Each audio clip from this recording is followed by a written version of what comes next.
Arrest হবে, arrest হবে, যে দুষ্কৃতী গুলি চালাবে অ্যারেস্ট হবে, কঠোর সাজা হবে, কোর্ট তাকে দৃষ্টান্তমূলক শাস্তি দেবে।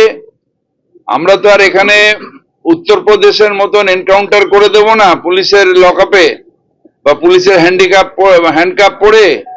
এখানে বিচার, আইনের বিচার হবে, কোর্টের কাছে অ্যারেস্ট করে নিয়ে যাবে, সেখানে দৃষ্টান্তমূলক শাস্তি দেবে, এটা আশা করি।